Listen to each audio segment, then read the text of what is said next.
All right, everyone. So I want to talk to you guys about how people today just don't believe that something like the Third Reich could pop up again.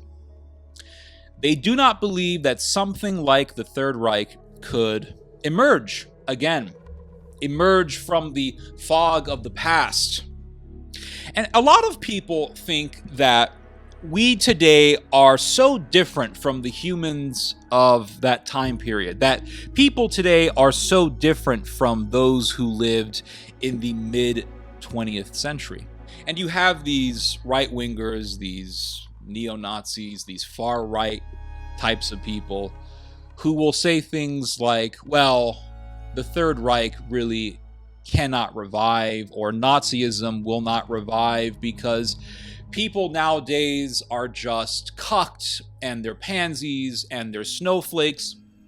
And these very people who talk this way, they would like to see the Third Reich being revived. They would love to see Nazism coming back from the past, from the ruins of the past. But at the same time, they will say things like, well, it can't happen because people today are so cucked. And then you have the types of people who will present themselves as pragmatists, or they will present themselves as realists. And they'll say, well, I am a realistic person. I am a practical person. I am an evidence-based person. I am so objective. And they will refuse to believe that something like Nazism could be revived. They just refuse to believe it. They do not see it as realistic because people today are so, well, modern. People today are so liberal. People today are so tolerant. And I have to ask all of these people, you don't think that people back in the time, people who were alive in the time before the Nazis took over, you don't think those people were liberal? There were plenty of liberals. There were plenty of people who had no problems with the Jews. In fact, there was a man who was one of the major industrialists in Germany during the First World War, Mr. Rathenau. He was a Jewish industrialist, German Jewish industrialist, very wealthy, very popular, and he was murdered. He was murdered by a far-right terrorist. And do you know what happened after he was murdered? Millions of Germans took to the streets. This was in the 1920s, before the Nazis took over. Millions of Germans took to the streets to protest against what? Not against the Jews, to protest against right-wing nationalist terrorism. They were protesting on behalf of a murdered Jewish man. This was in Germany before the Nazis took over. So what happened? What happened? You don't think that something like Nazism could come back? Here is the thing. People today do not expect something like Nazism to be revived. Well, guess what? People back in those times did not expect the Third Reich to come into existence. They did not expect the Third Reich to take power and to form itself in the way that it did. They did not expect Nazism to take over Germany. And when Hitler popped up, and when he was running for politics, when he was running for office, they were people who laughed at him, and they said, this man is a buffoon. He's not going to do anything. He's crazy. And if you were alive in those times and you said, this man's going to take power, and when he takes power, he's going to murder people. He's going to murder the Jews. There would have been people who would have laughed at you in those days. I know this for a fact because I read the autobiography of Pierre van Passen, who was a famous Dutch journalist in those days. He interviewed Hitler. He interviewed Hitler before Hitler took power. And then he did a speech in New York City in a major synagogue. And he told these Jewish people in this synagogue that Adolf Hitler is going to take power, and under his reign, he's going to slaughter the Jews. And do you know who dismissed his warning? A Jewish man. In the synagogue, there was a Jewish man, a wealthy Jewish man, who requested to speak with him. And so Mr. Passon went to this guy, and this wealthy Jewish man said, "What you said is just absolutely preposterous. It's garbage. The Nazis are going to take over. That's insanity." And do you know why he didn't believe Passon? He did not believe Passon because Germany at that time was so civilized and so progressive and so innovative and so industrial. He did not believe Passon's warning. So people in those days did not expect the Third Reich to pop up. They did not expect the Third Reich to come into existence. And so it doesn't surprise me that people today refuse to believe that something like Nazism could come back. But yet, when we look at our society today, and when we read about the Third Reich, the rise and the fall of the Third Reich, we find too many parallels. We find too many parallels between the time period before the Third Reich and our own. We are not so different from those of the past. But you have these people who they think too highly of this generation. They highly esteem themselves as progressive and as above the evils of the past. But when you look at the history of human existence, what do you see? Wars, wars, wars, and more wars, endlessly. From the very moment of our conception as humanity, from the very moment of our existence, well, not exactly from the very moment, because we had Adam and Eve, and they were in the Garden of Eden. But God gave them a perfect world. And still then, humanity found a way to resist living in peace and harmony. And not too long after Adam and Eve, what happened? Humanity began to kill himself. It began with Cain and Abel. And it spiraled downwards into the depths of depravity, bloodshed, sanguinary and sadistic desires.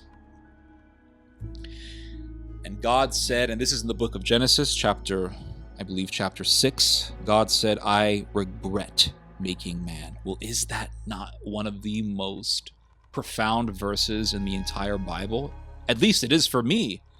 That God made us in his image, and not too long after our creation, he says, "I regret making man," because man's heart thinks upon nothing else but evil. Constantly, man is thinking about evil. And mankind was doing what in those days before the flood? Mankind was butchering itself. Violence, endless violence. The earth was filled with violence. And the Bible tells us that giants ruled the earth. Well, what's the word for giant? It's Jabbar, tyrants. Now people say, oh, it's giants, aliens came and had sex with angels or something like that. No, that's not what the Bible says. You have all these evangelicals who come up with these crazy ideas. Well, it was aliens and they were manipulating our DNA. This is all just crazy Eddie Bravo type stuff. It's garbage. It says that Jabbar ruled the world. Jabbar, tyrants, ruled the land. And so from the very beginning of our existence, humanity has known tyranny and violence.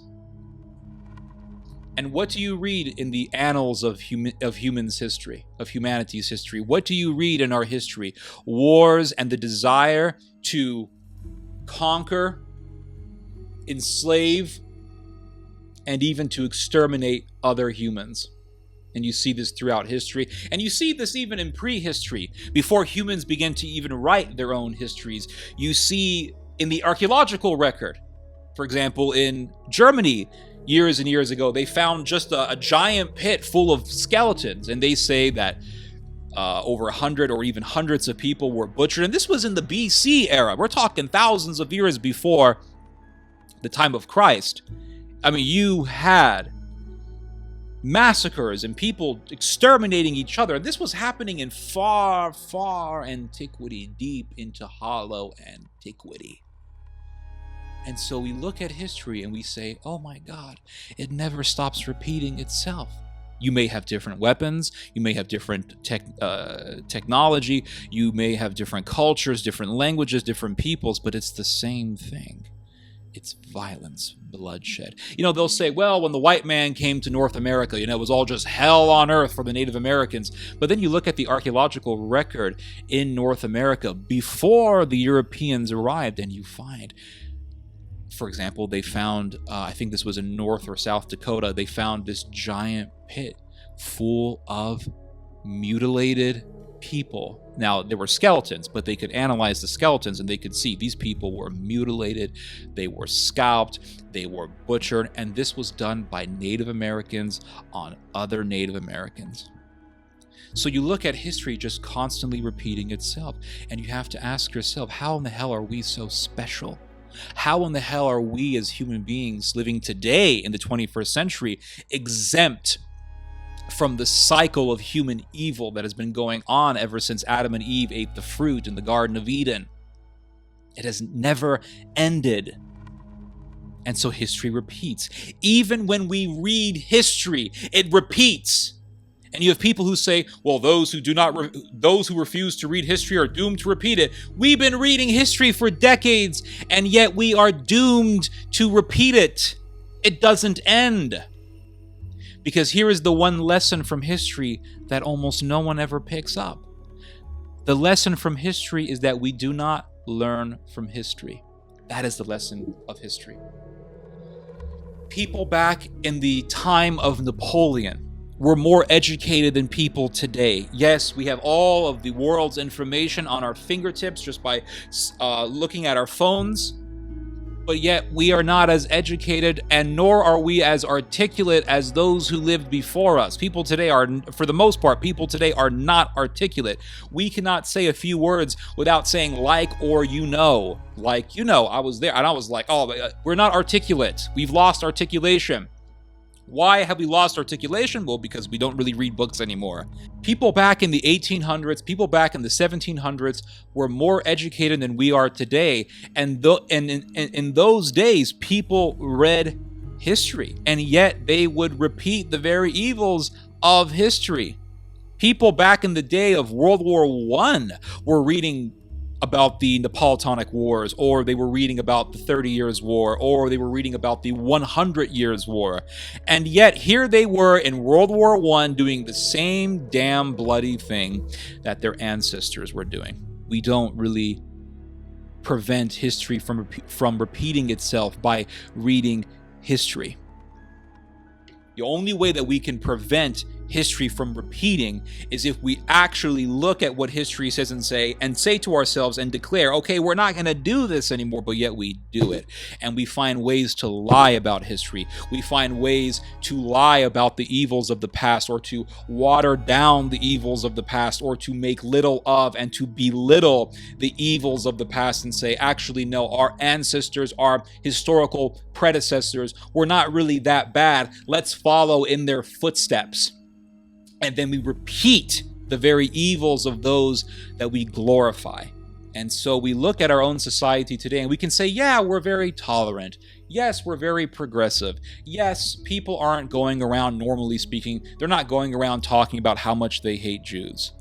But if you were alive in the 1920s in Germany and you heard about the murder of Mr. Rothenau, and you heard about how millions of Germans were protesting against his murder, and they were protesting against right-wing nationalism or right-wing terrorism, you would have thought, wow, these people are so progressive. But then you fast forward to the time of the Holocaust, and you see a completely different picture.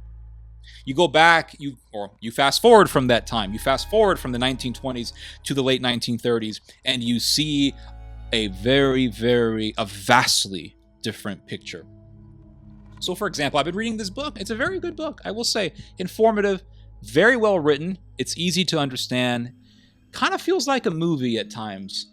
But this is a book. It's called East West Street, and it's by this writer named Philip Sands. And it's a book in which Mr. Sands documents his journey in understanding the life of his grandfather and also the life of historical figures like Hirsch Lauterpacht, who helped to come up with the vocabulary for the international tribunal that would try German war criminals. He came up with the term war crime, I believe. He didn't come up with it, but he pushed for the term war crime to be used when trying German war criminals, things of that sort. And when talking about the life of his grandfather's name was Leon. When talking about the life of his grandfather, he talks about how his grandfather left Poland. This is before the Nazis took over. He left Poland, then he went to Austria. I think he was in the distillation business, basically making distilled alcohol. Then the Nazis took over Germany. Austria gets taken over by the Nazis. And Leon, his grandfather, flees to France. Well, his mother and his mother-in-law were still in Austria. And his mother and mother-in-law, his grandfather's mother and mother-in-law, were living together in this apartment. And the Nazis came, the Nazi soldiers, they came and they went into the building and they said, all the old Jews, all the old elderly Jews have to come out. Everyone come out.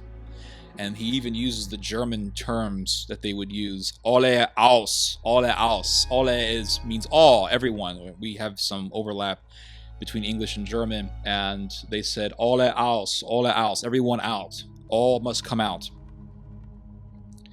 And all the elderly Jews were forced out of this building. And they began to put the elderly Jews into this, I believe it was a truck, to take them to a train.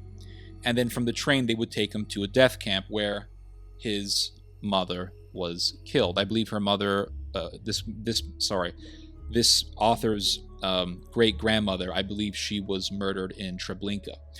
So they're taking these elderly Jews out of the building, and then they're walking them down this street. And as these elderly Jews are walking down this street, this book talks about how you could see these Austrian people surrounding them, clapping their hands, cheering, watching as these Jews were taken to their deaths.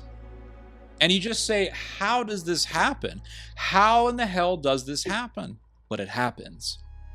And so we look at history just repeating itself throughout the annals of history. We see history repeating itself. And we have to say that we are not exempt. We have to concede that we are not exempt from this cycle.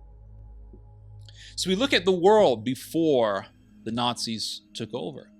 And what do we see? We see a rising hatred against the Jews. Well, today we see that. Anti-Semitism is at an all-time high. We have not seen anti-Semitism this high, I believe, since the mid-20th century. It is unreal.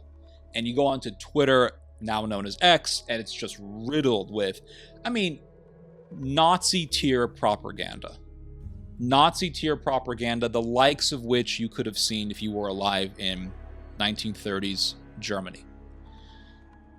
Jews are parasites, Jews are the enemy of the white race, etc., etc. And you see that sort of thing today. But you saw the same type of thing back in the day before the Nazis took over. That level of hatred was there. Because back in those days, people began to associate being Jewish with being either an evil communist or an evil capitalist. So either you were a Jewish Bolshevik who was trying to come into the nation and infiltrate the country and make the country into a Bolshevik nation, and then make the country into a satellite of the Soviet Union. Or you were an evil Jewish capitalist who was getting wealthy as the native population was living in poverty. And this was especially the case in Germany after World War I, when Germany was in utter poverty, horrendous poverty. People were starving, people were eating cats. It was pretty horrendous. And one of the main points of propaganda that began to rise up amongst Germany's right wing was that as the German people starve, you have these Jewish businessmen who are growing in wealth, and they're involved in financial fraud, etc., etc. And so the hatred against the Jews began to increase and rise up. Hitler didn't come and make the Germans hate the Jews. The Nazis didn't come and make the Germans hate the Jews. The Germans began to hate the Jews. And as a result, you had the Third Reich. And also in those days, you had this elitist tech world in which you had these industrialists who were in the state-of-the-art technology. They were in the production of state-of-the-art technology in that time. And a number of these industrialists, a good amount of them, I would say, were eugenists who actually would sympathize with the Nazis. You had, for example, Mr. Ben, who was the head of IT&T, who really was a big fan of Adolf Hitler. You had Mr. Ford, who was a major industrialist, and the stuff that his company was making, I mean, vehicles, cars, I mean, this was a part of the state-of-the-art technology of that time. These people, they were like Elon Musk. So you had people like Ben, people like Ford, and Ford, he was someone who truly believed in the ideology of Nazism. He wrote a whole book against the Jews. And so what do you have today? You have Elon Musk, who is considered to be the richest man in the world. The guy is extremely wealthy, and he is a major industrialist. And you see Elon Musk on Twitter, and he is agreeing with the post that says something like Jewish groups are against white people. And Elon Musk believes in eugenics. So back in the day, you had these people in Wall Street who were very wealthy, and they believed in eugenics, and they were big in the industrial world. And you see this parallel between then and now. It's not that different. Back in the day, you had your Bens and your Fords. Today, you have your Peter Thiels and your Musks. And you have the right wing today who say, oh, these guys are great. Thiel is great. Musk is great. These people are eugenists. They are eugenists. They are pushing for the new eugenics of our time, which is transhumanism. This idea that we can accelerate the process of human evolution by merging man with machine. I mean, many years ago, I was thinking like, well, what would inhibit alignment of collective human will with artificial intelligence? And the low data rate of humans, especially our slow output rate, would necessarily just, because the communication is so slow, would diminish the link between humans and computers. Like the more you are a tree, the less you know what the tree is. Like, let's say you look at a tree, you look at this plant or whatever, and like, hey, I'd really like to make that plant happy, but it's not saying a lot, you know? Mm-hmm. So the more we increase the data rate that humans can intake and output, then that means the better, the higher the chance we have in a world full of AGIs. Yeah. We could better align collective human will with AI if the output rate especially was dramatically increased. And I think there's potential to increase the output rate by, I don't know, 3, maybe 6, maybe more orders of magnitude. It's better than the current situation. And that output rate would be by increasing the number of electrodes, number of channels, and also maybe implanting multiple neural links. Yeah. Do you think there will be a world in the next couple of decades where it's hundreds of millions of people have neural links? Yeah, I do. Do you think when they see the capabilities, the superhuman capabilities that are possible, and then the safety is demonstrated? Yeah, if it's extremely safe, and you have and you can have superhuman abilities, and let's say you can upload your memories, so you wouldn't lose memories, then I think probably a lot of people would choose to have it.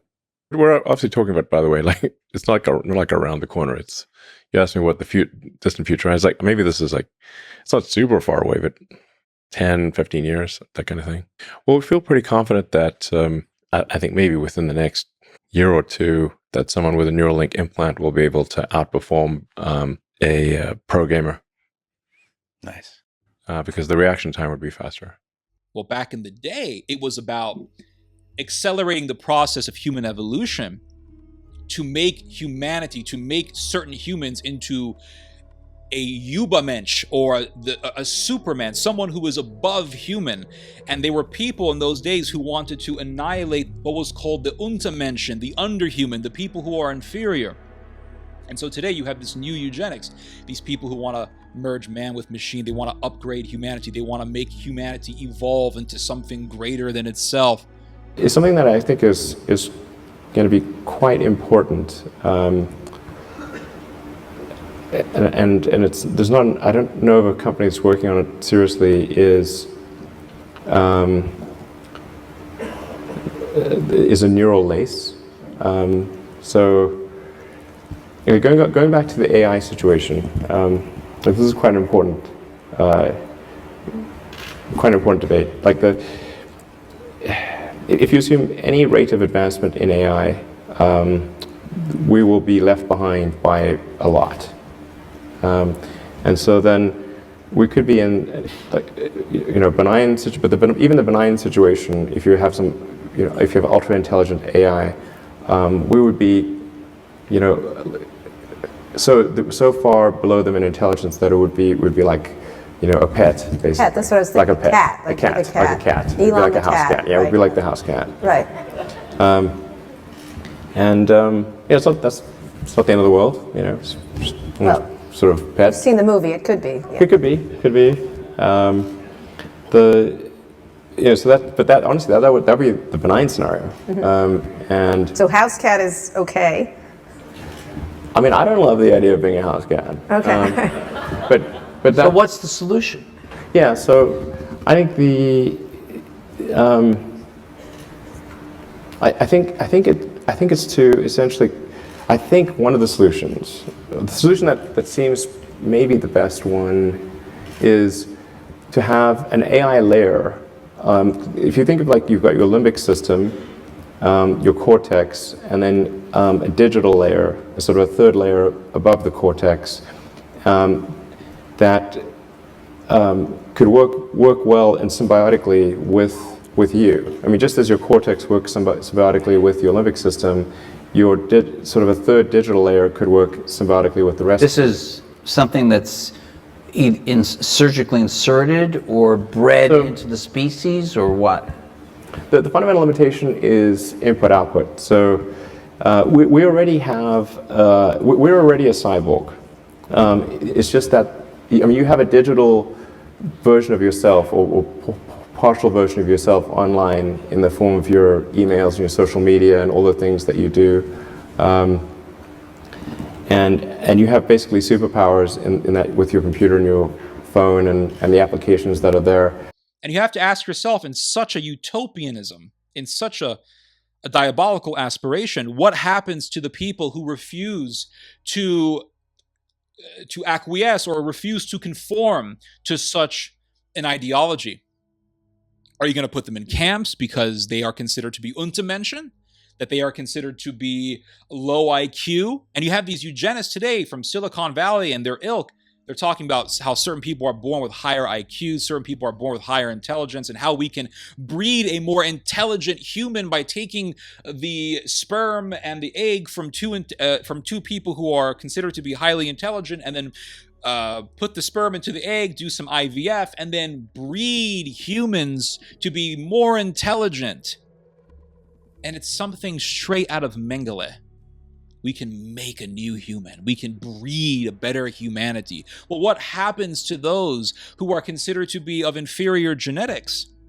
What happens to those who refuse to conform to this ideology? We all know what would happen in these people's utopia, in these people's, really, it's a nightmare, but in their world, it would be a utopia, or at least the path towards their utopia. They would be putting people in camps. They would be doing experiments on human beings, just like the Nazis did. And yet you have right-wingers today praising Elon Musk, praising these people, praising Thiel, and you have people on the left who also praise the Silicon Valley ideology. It's horrifying. This is something out of a nightmare. And then people wonder how people back in the 20th century did not expect Nazism to rise up. In Michael Burleigh's history on the rise and fall of the Third Reich, in the introduction of Burleigh's book, he talks about how people in those days did not expect Nazism to rise up. And he uses the analogy that was articulated by a reporter who lived in the time when the Third Reich actually existed. And the analogy was that of a railway bridge.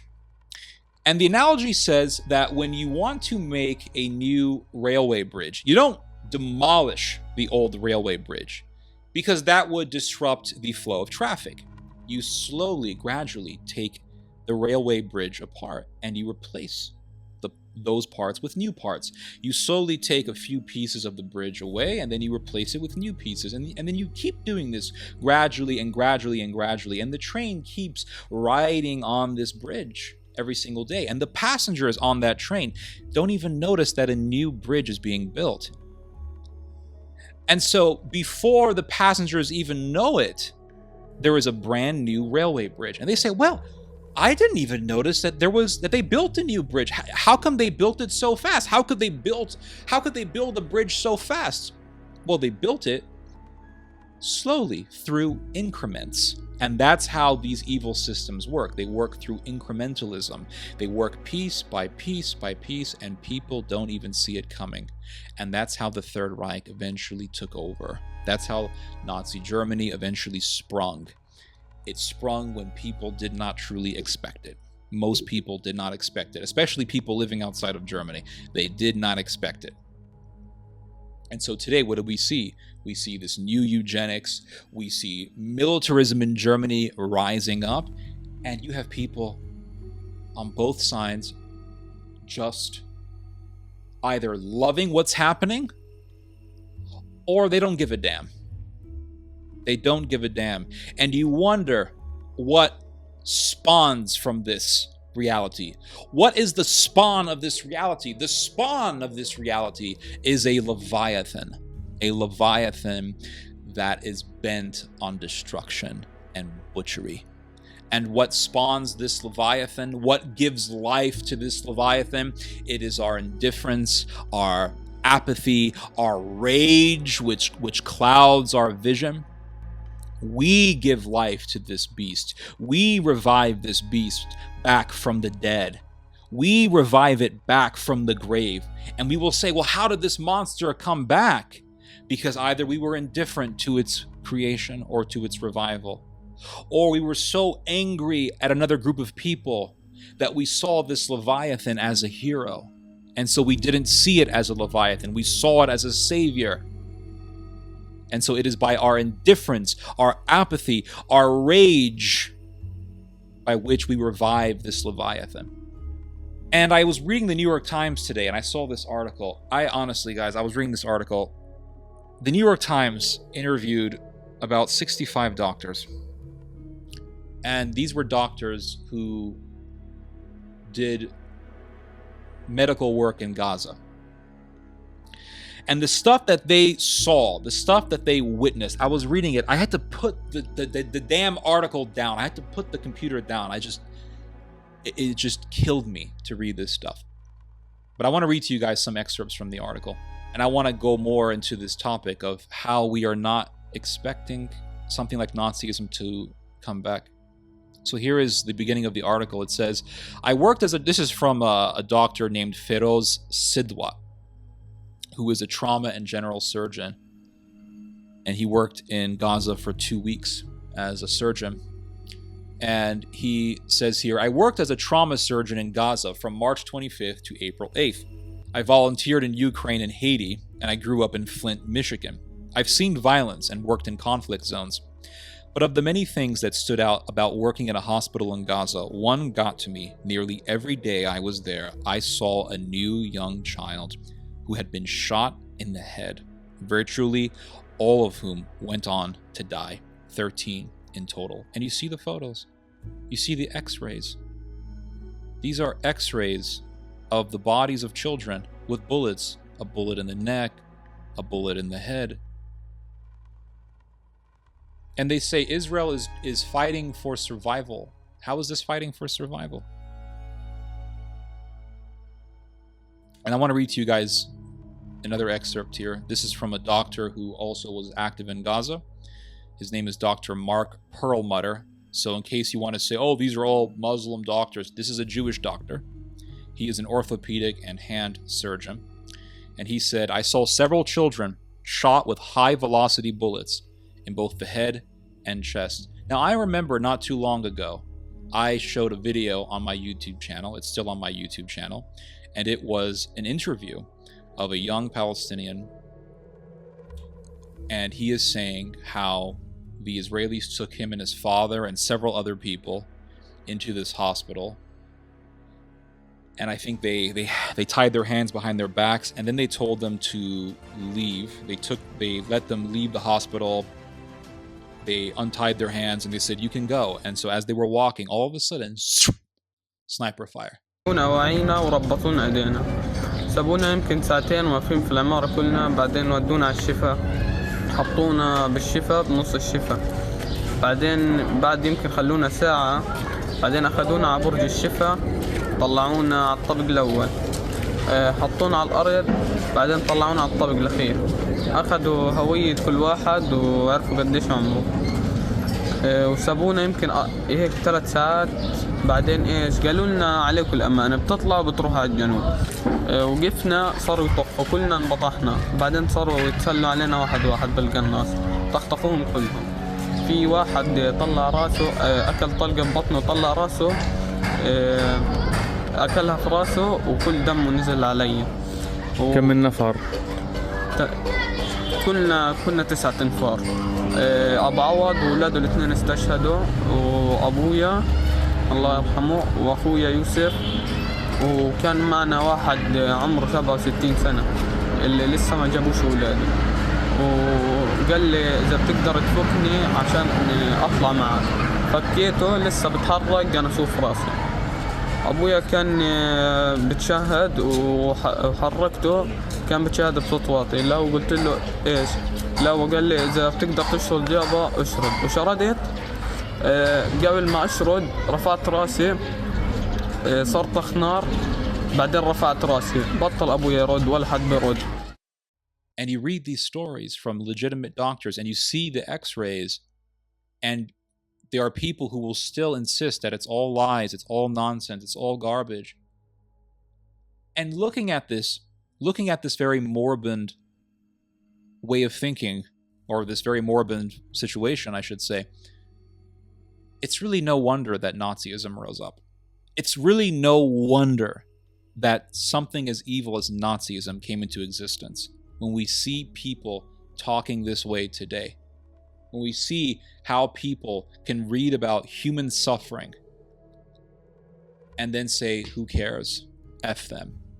And then we wonder how people in Germany and Austria became so cruel and callous. Well, we see this callousness today. It's still here. And you may have Jewish people or Zionists who are callous towards human suffering. It doesn't matter if the person who is expressing this callousness is Jewish or German. It's the same spirit. It's the same evil. And then you read about how the Israelis have been using AI to target people. They've been using this program called Lavender.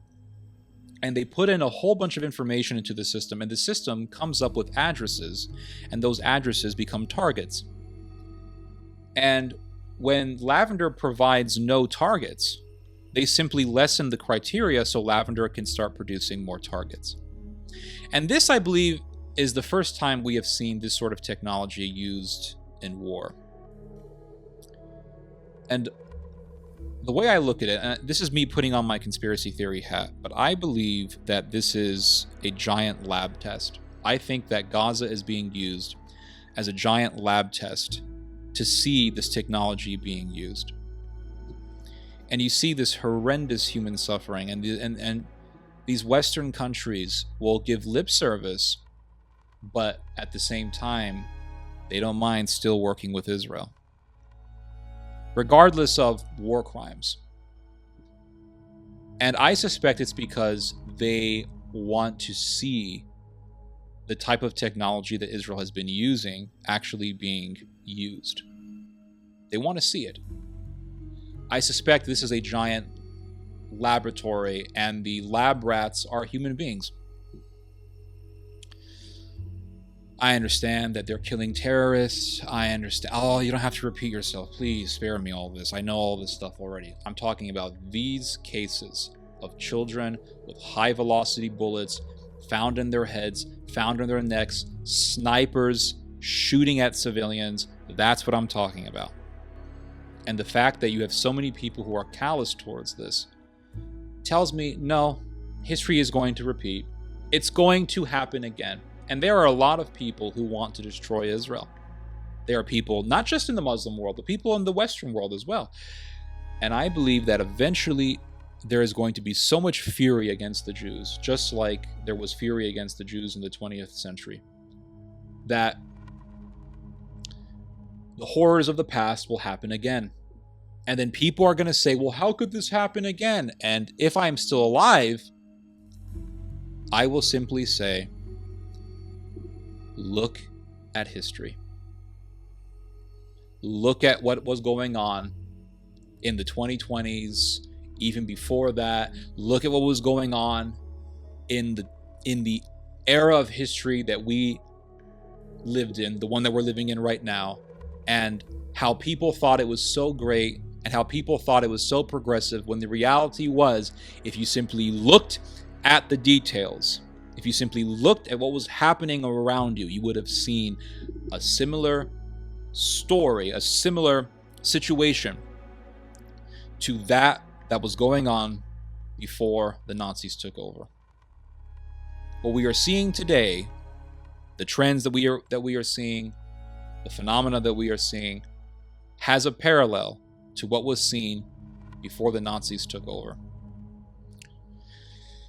Anyway, you guys just heard some theology. God bless.